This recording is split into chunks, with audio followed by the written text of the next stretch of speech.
Well, when Dad came back from World War II at the end of the war at the end of 1945, we were still pretty young kids, my sisters and I, and gradually he began to tell us about his experiences while he was over in Europe and his last experience, the last few months he was there in Dachau prison camp. And he showed us, as we got older, he showed us his picture album, and we got a chance to see firsthand the pictures that he had taken there and that his good friend Dr. Naren Gunn had taken.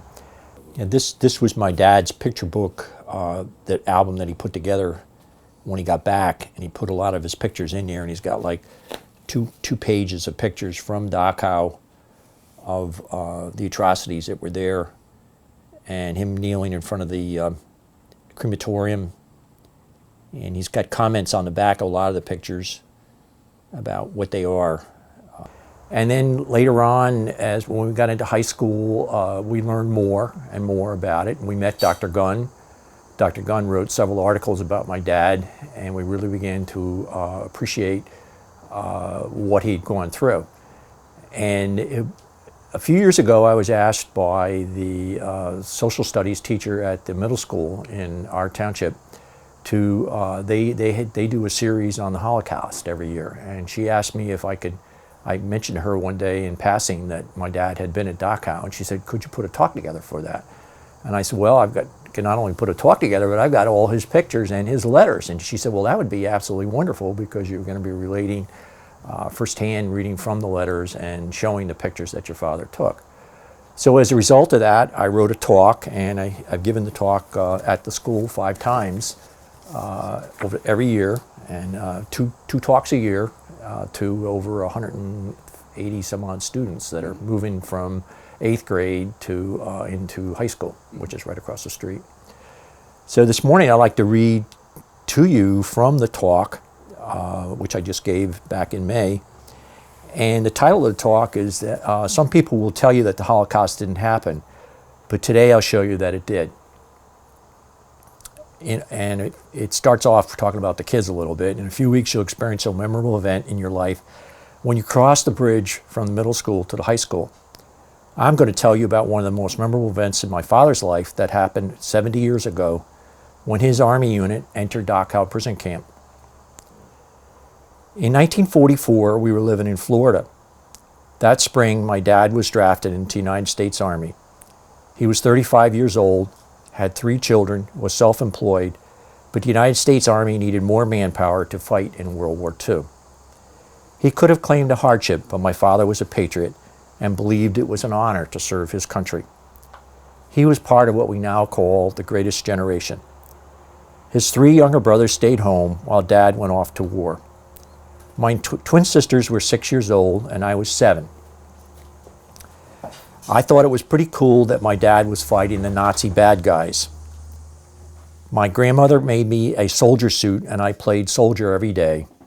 I would set up my wooden machine gun on the beach and pretend to be shooting the Nazis. But because Dad had flat feet and was in his mid-30s, he was assigned to the 116th Evacuation Hospital and not a combat unit. He never fired a rifle or even carried one. But Dad and his unit were to experience something more horrific than many of the frontline soldiers ever saw. In the fall of 1944, he shipped overseas and landed in southern France. As his U.S. Army fought its way north, his unit tagged along to treat the many wounded, and in December of 1944, he was almost captured at the Battle of the Bulge. As chance would have it, they eventually ended up in southern Germany. The war in Europe was coming to an end. In a few weeks, Hitler would commit suicide in Berlin, bringing it to a swift conclusion. On April 30th, 1945, his outfit received orders to quickly pack up and move. A day later, late at night, they began to unload their trucks in the dark and snow. They had no idea where they were.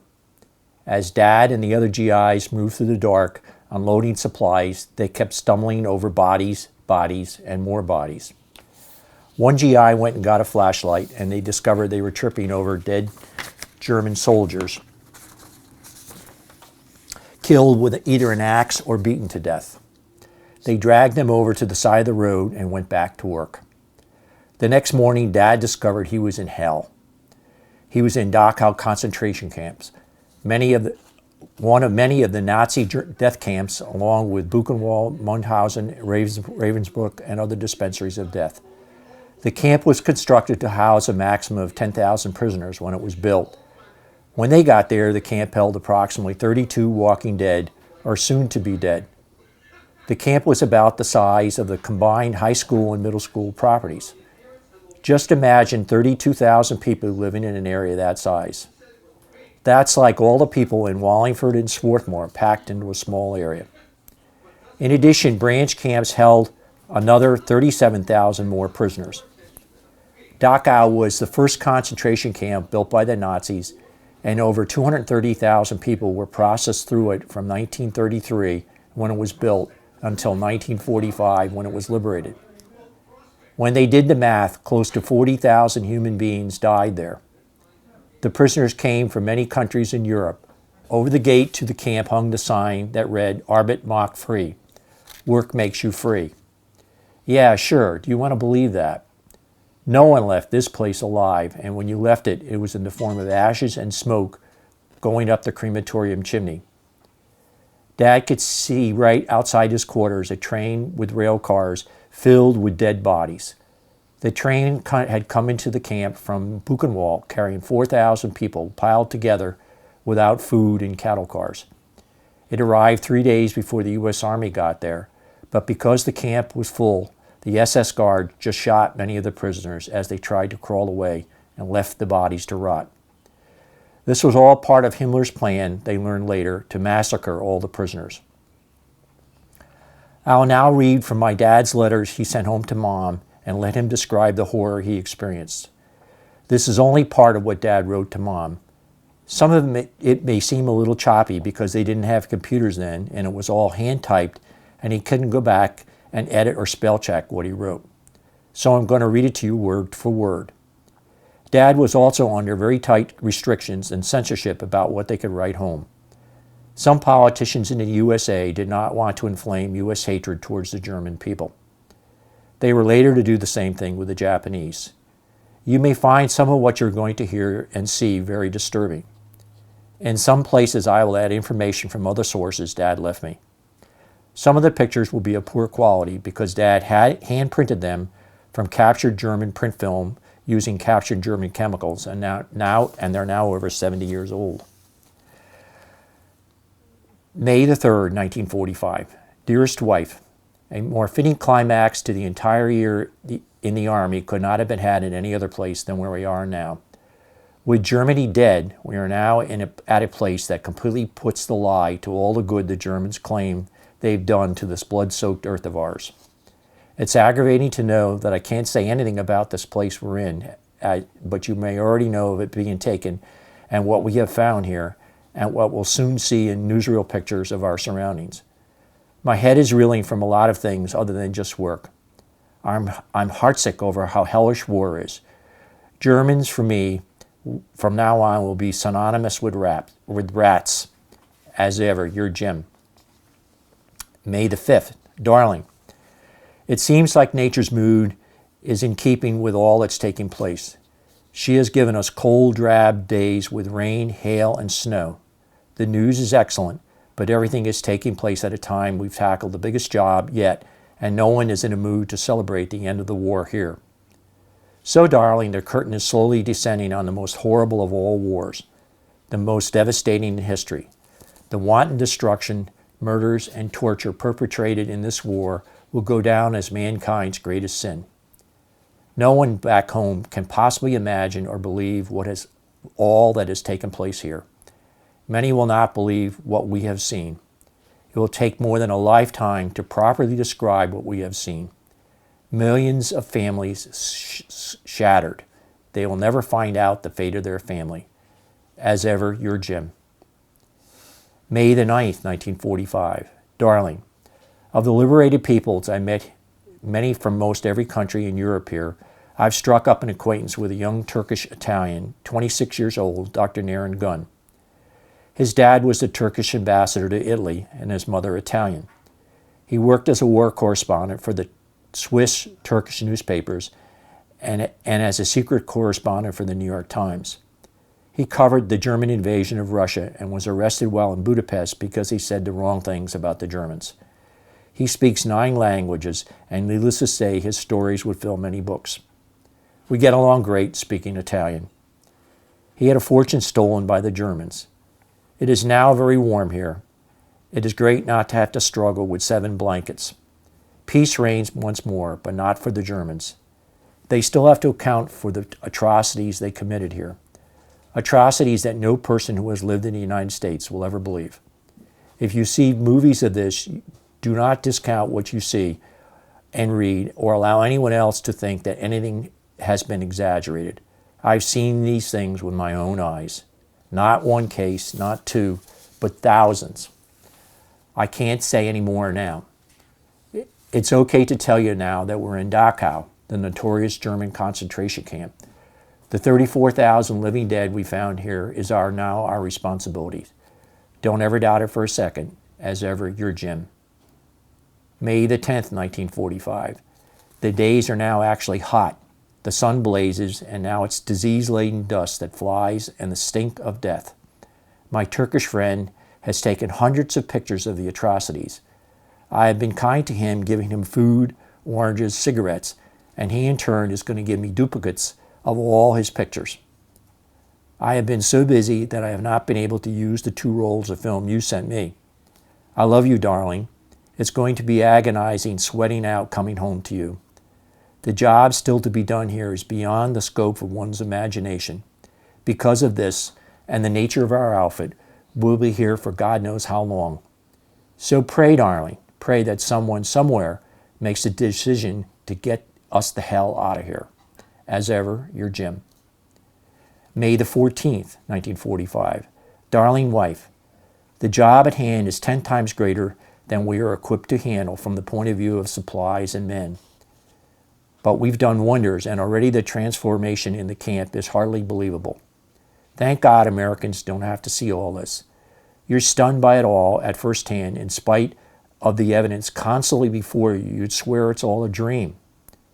No one can possibly be as skinny and as ghastly looking as some of the 34,000 prisoners we're taking care of and still be alive.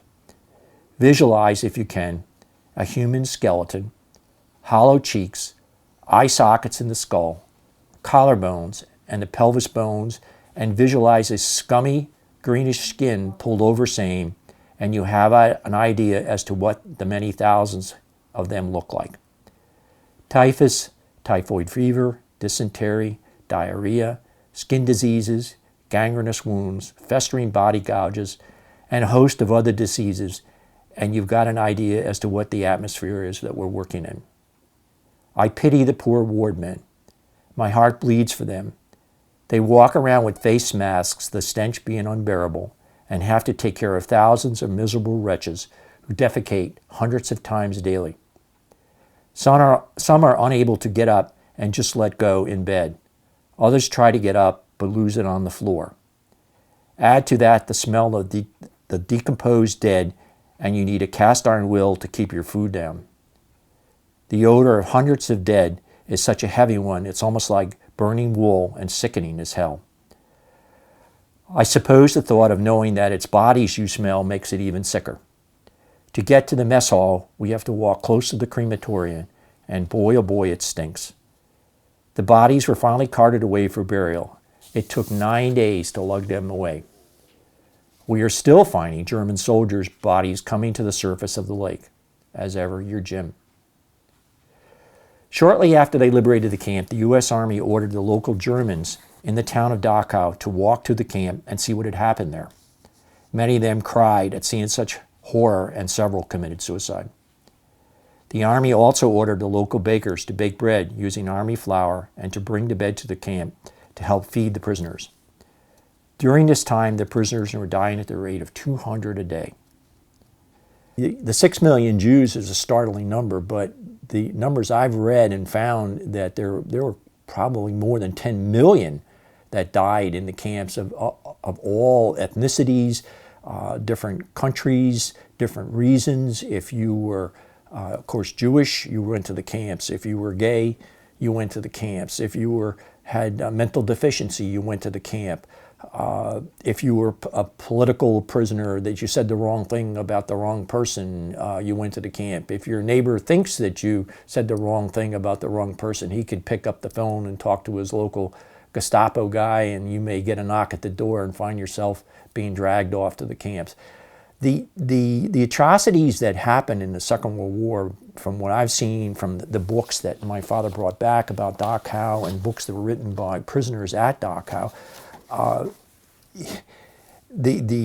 you could be anybody, and you could end up being in the camps. And they were very meticulous about, if you were healthy, they worked you until you no longer were healthy. May the 15th, 1945. Dearest wife, from the picture enclosed, you'll have an infinitesimal idea as to all that I mention here. The picture taken of the heap of bodies represents the last of the loads that are being carried out each day. Those with clothing died after we got here, because before that, the Germans stripped the bodies, cleaned the clothes, and reused them. My Turkish friend is very angry with the fair treatment he thinks we're giving the Germans. Naren's solution, and the only one, according to him, is to take away everything that Germans own, tattoo NM for Nazi murderer on their foreheads, make every male and female that was ever a member of the Nazi Party, and farm them out as slaves to all the countries they destroyed. They have suffered much, darling, more than you can believe. Many here are horror-struck with the thoughts of being sent home. Some, while working in the crematorium, have had to bear seeing one or more of their relatives gassed and burned. Sorry? Hell no. They were glad at the time that their loved one didn't have to suffer anymore. As ever, your Jim. My father saved Naren's life by getting permission to transfer him to his medical supply department. Naren was one of the first to leave the depressing climate of the compound, where the other prisoners continued to be packed in the most filthy promiscuity.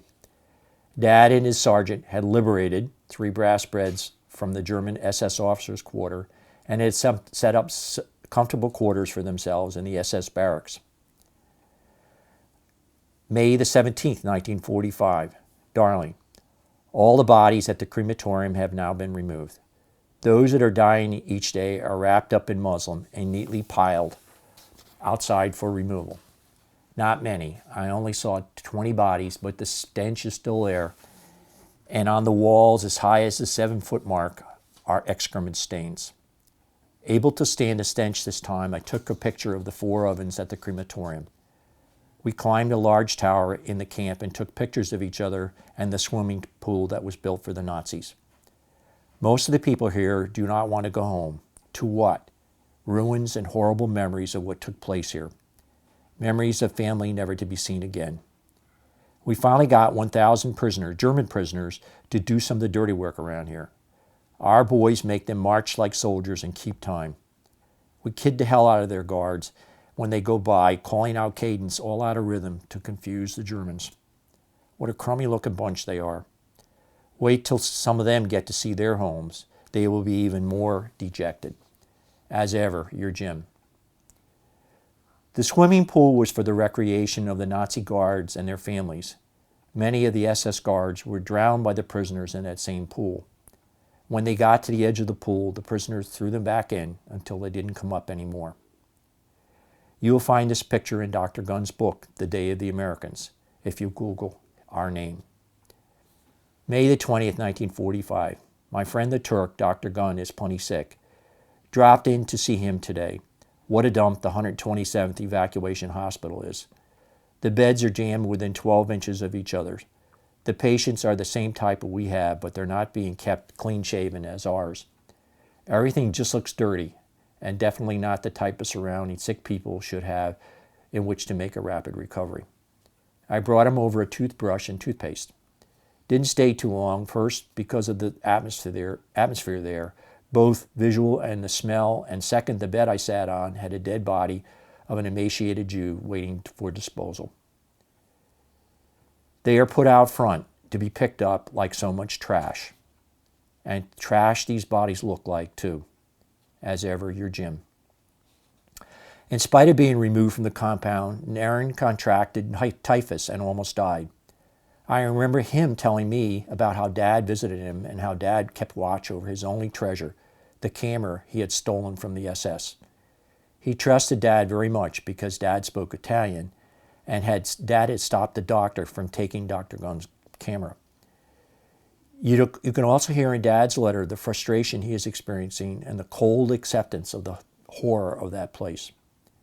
May the 24th, 1945. Dearest wife, we've had to post guards around the mess halls as it was disgusting to see the liberated prisoners with filthy hand scoop up particles of food from the garbage cans that we had placed outside for the trash trucks to pick up. They also beg for what we have left in our mess kits as we step out of the mess hall to wash them. Others, impatient to wait for a GI that might have some food left over, just dunk their filthy hands into the garbage can and scoop out the garbage, which they quickly gobble up. It was terrible the first week until we got organized. I pray that both you and I will have the wisdom to raise our children to be decent and clean living adults someday. I miss you very much, babe.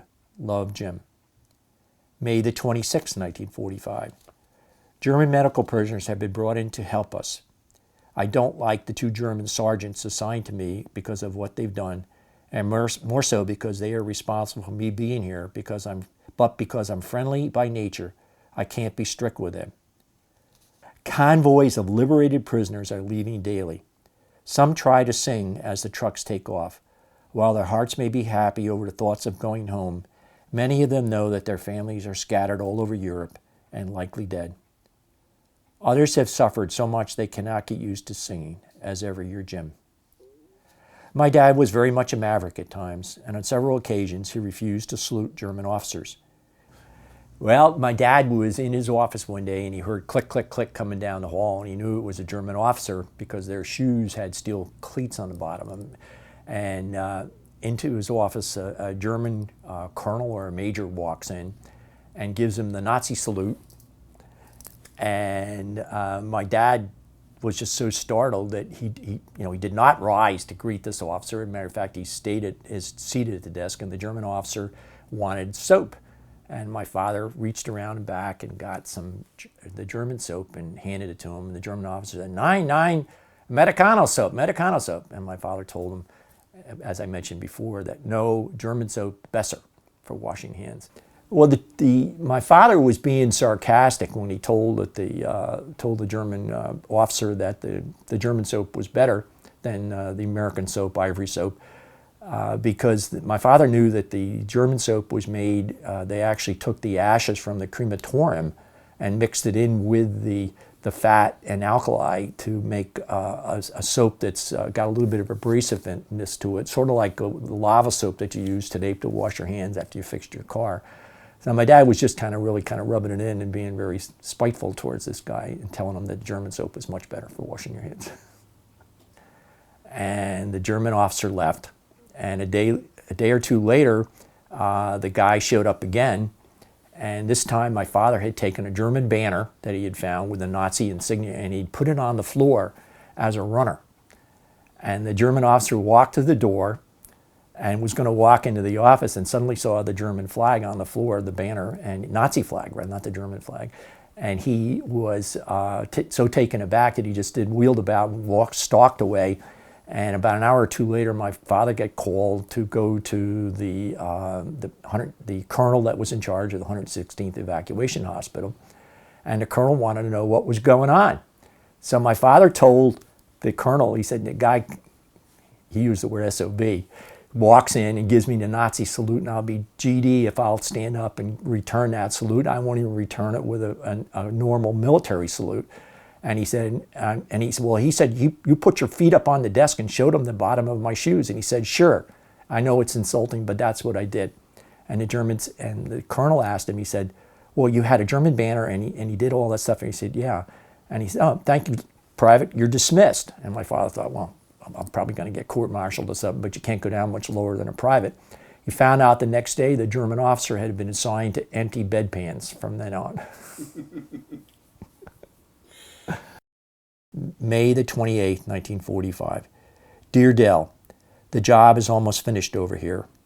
I mean the war. As for the camp, we are sending out thousands each day back to their countries. We still have many too sick to move. Many of these will not make it home. Love, Jim. June the 6th, 1945. Dad left hell. You may wonder what happened after that. His unit remained in Germany providing medical aid wherever it was needed. Dad came home in December of 1945 to resume a normal life. Unfortunately, it was 2 weeks after his father died. But did he ever forget what happened at Dachau? Dad told the four of us about his experiences and the smell. For years, when we were out driving, if he smelled a dead animal on the road, he would get very quiet. He also told us not to believe what people had said when people said it didn't happen. In 1948, Dr. Gunn moved to the United States and looked up Dad at our home in Connecticut. He used to visit us in West Haven, and I remember asking him about the camp and Dad's pictures of Dachau. The same year, Naren wrote a newspaper article about my dad, I remember you, GI. In that article, he said, "Believe me, Jim, I have not forgotten, nor have those who died and those who lived through Dachau. They will remember the gift of liberty of their GI, known or unknown, gave them." The article made instant celebrities of my sisters and me at school. It was later followed by an article in several newspapers titled, "The Yank I'll Never Forget." In that article, he said, GI Jim came with the others. If those few hundred soldiers of the 42nd Division had not launched a hurried attack to take Dachau, we would all have been wiped out the next day on Himmler's orders. That's how close Dr. Gunn came to dying. Another story was written by a reporter telling about Dad and Dr. Gunn's friendship, titled, "The Day We Liberated Dachau." In that article, the reporter said, the time was half past 5. Suddenly, the muffled, death-like calm that had hung like a black, rain-laden cloud over the camp all day was broken. There was a scream, a shrill, high cry that grew in intensity until it became a roar. Die Amerikaner sind da! Die Amerikaner sind da! The Americans are here.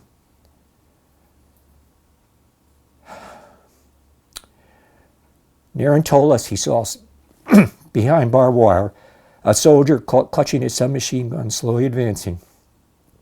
It was just as I had imagined it. It was the Yank that had come to liberate them. In March of 1959, there was another article about their long friendship.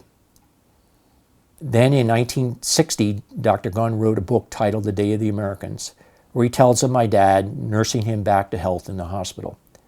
That friendship lasted even after Dr. Gunn moved back to Italy. The Day of the American has been published in many countries, and I felt very honored when I was presented a copy of it from the engineering manager of our General Electric Espanola plant. In one of the articles about them, Dr. Gunn was telling a story about a German waiter in Germany who once told him, "That concentration camp stuff is all right to tell the tourists about, but between you and me, it never really existed. It's nothing more than an invention of communist propaganda." I wish I had asked Dr. Gunn what he said in reply. I know what my dad would have said. He went on to say that while visiting the camp many years after the war, how it had been sanitized to make it more acceptable to the public. But it did happen, and I know it did because my dad was there, and I have his letters to moms to prove it. I remember the emotional stories he told us, and I have his pictures that speak 1,000 words. Did Dad ever forget what he saw? Nope. He told us about his experience at Dachau and explained each picture to us. He also taught us to be accepting of others and to never believe it hadn't happened. That's why I'm here today, to show you concrete proof of the Holocaust as seen through my father's eyes and documented by his letters, story, and camera. Now I ask you, what will you tell your children about the Holocaust? Today we face a new rise in anti-Semitism in Europe, new threats to our freedom, and worldwide Islamic terrorism. It will be up to you to help stamp this out. Thank you for your time today.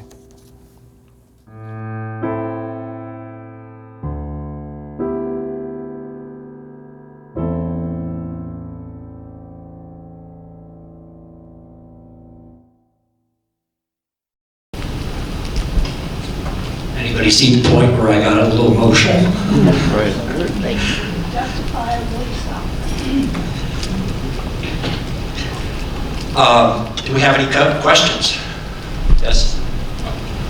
Jim, this is very, very interesting, but it was 18 minutes of this performance before it was mentioned that there were Jews there. 6 million Jews from all over Europe perished in the concentration camps. Of course, there was Dachau, Auschwitz, and many, and I have visited them. My wife Lois had many of her family killed in the concentration camps. They interviewed one Turkish person, but the majority were killed and tortured. And it was General Eisenhower, General of the Army, who said, make sure you take pictures of all this horror because there will be people who don't believe it. This certainly showed some of it, but it didn't show the horror that the Jews of Europe Hitler tried to exterminate them, and this was a minor part of the talk. The talk was interesting, but it was not too much fun to it. Thank you for your opinion.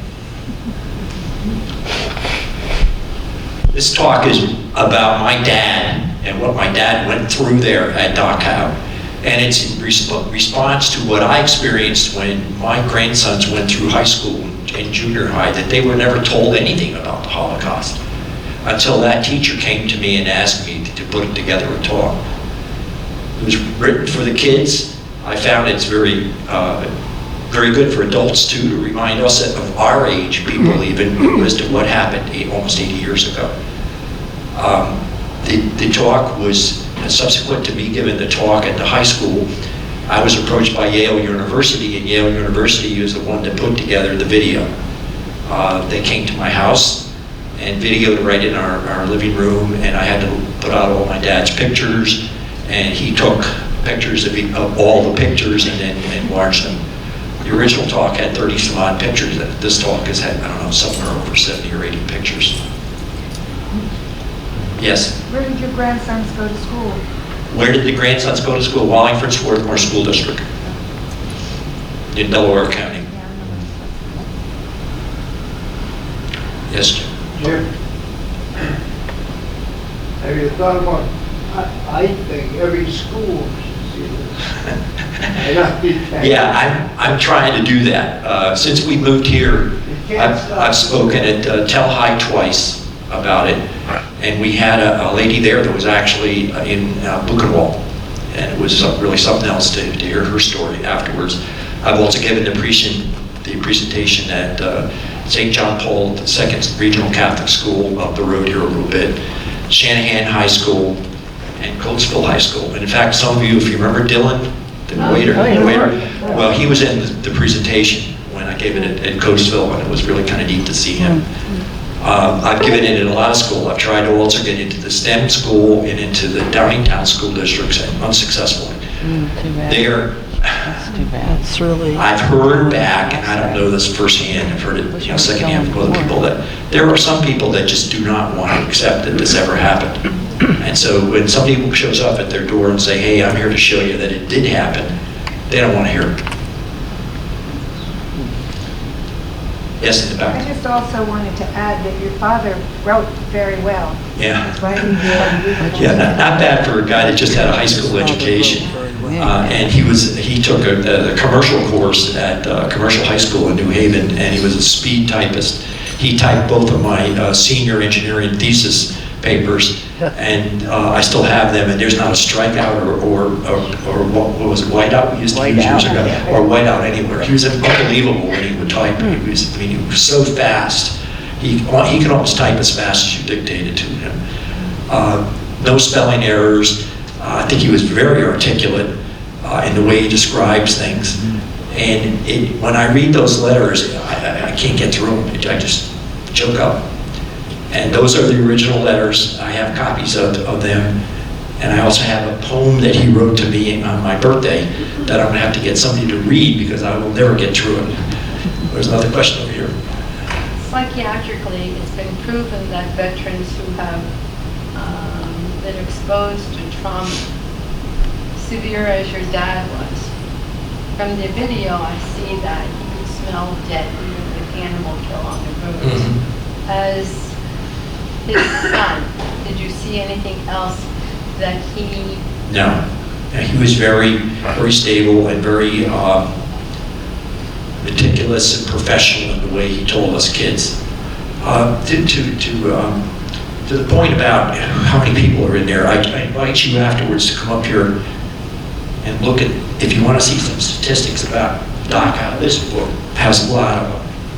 And the nationalities are unbelievable. Albanians 44, Americans 11, Arabians 3, Armenians 4, and we'll get over to Poles, 14,944. That's great. Of those Poles that are there, many of them would be Jews, because they did quite a number on. And the book doesn't actually list it by Jews; they list it by the country of origin. Without nationality, 17 Russians, 13,536. Why they brought them all the way from Russia to Bavaria is beyond me. We visited the camp a few years ago, and it had been very well sanitized. Yeah. I wrote a letter to the guy that was in charge of the camp ahead of time, sent him an email, told him all the materials I had. Would he be interested?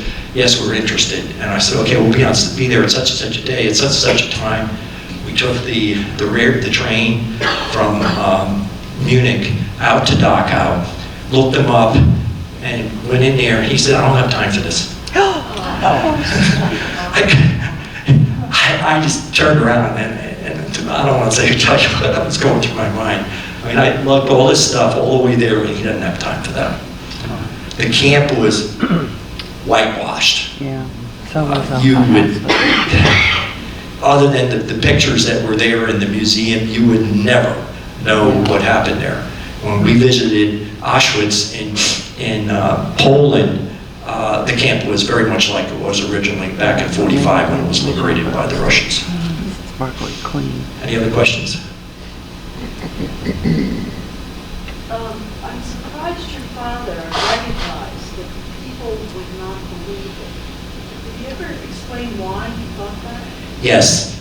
He said, it just as he said in the movie in his letter there, it is such a shocking sight that your mind just, I can't believe I saw that. Sometimes you see some trick happen on stage or a magic trick or some dancer that really is spectacular. It's just so good that you can't comprehend how good it is. One thing that I've noticed in giving these presentations and listening to it over the years is Dad's mentality, how he changed from the day he got there until the day he left. In the beginning, he is like, I can't believe this. This is horrible. It stinks. It's the way he describes graphically what he's seen. But I don't know whether you noticed it towards the tail end of the time that he's there. He's to the point where, there's 20 bodies in the street. I walked around him on the way to the mess hall. And he's very accepting at that point in time. And he's, I guess you could best call it, he's hardened himself to seeing the things that are there. Yes?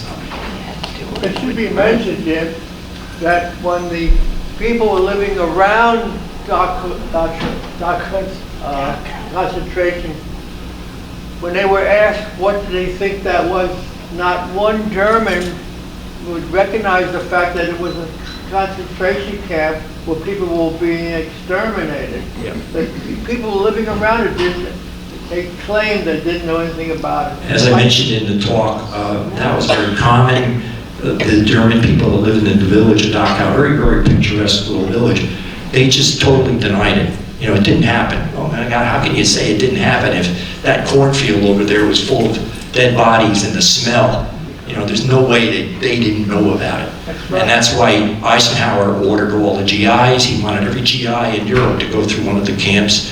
And that's why the colonel of the 116th Evacuation Hospital ordered the bakers of the camp to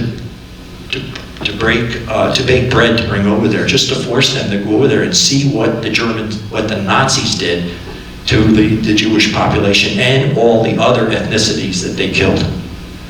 When we first moved here to Freedom Village 20-some years ago, we had a trip to the Holocaust Museum in Washington, D.C. We had a busload of residents go down to the Holocaust. Everyone should be, if you could, get to the Holocaust Museum in Washington, D.C. See the horror that was doing there. Any other questions? Just sit up and take notes. Yes. The reason I think we need to have this over and over again, history repeats itself constantly. And that's what my fear is now. I see things happening in the world and it's scary, and this needs to be seen more. Absolutely, I agree 100%. Any other questions? Okay, I've laid out up front here my dad's picture book, and it's open to the pages of the Holocaust that we saw at Dachau. Also, 2 copies of the Day of the Americans, the book that was written by Darren Gunn, and I've got it open to pages that might be of interest. The small book has the statistics on how many people were found there at the camp, and the far book over in the corner on the left-hand end of the table is an aerial view, which was in the pictures, of how big the camp was. To give you an idea how big the camp was, with 34,000 people. Now take the property of Freedom Village, okay, from the cornfield to Cowan Meeting House Road, from over here at the North Gate coming in all the way to Riesel Road, and multiply that times 5. And kind of visualize that. So, you know, like flip this over, and we probably reach all the way down to the CVS and across the street into the schools. So if you figure the school property across the street and 2 times this plus the Brandywine Hospital in Coatesville, and I'm sorry, the CVS, 34,000 people living there. I mean, it was atrocious. It was atrocious. Okay, like to have a volunteer? Ted, you just volunteered. Come on up. To do what? Remember the flag that Dad had in his office on the floor that forced the Nazi officer to walk on? And also that, and there's a couple pictures there where he's got it draped over his arm. Remember that?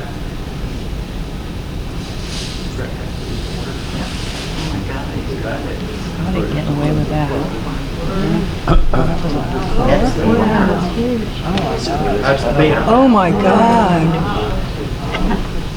Wow. That's the only artifact I have left. He brought back. It's huge. Nazi flag should not be displayed, so I'm not going to display it. It's on the floor. He brought back a couple of German rifles that were stolen, a couple of... Get the mic, Jim. That's right. A couple of German rifles that were stolen, and a couple of swords that we had that were stolen when we went to a trip to Florida, and some of the neighborhood kids broke into our house and took all the stuff. The only thing that I ended up with was the flag and a few other things. And when we moved here to Freedom Village, we took all the stuff that we had remaining, and I made a lottery list up, and then our 3 kids got a chance to get an item via lottery, so they have the remaining of the stuff. But I kept the flag because I felt the flag was a good ending to the talk.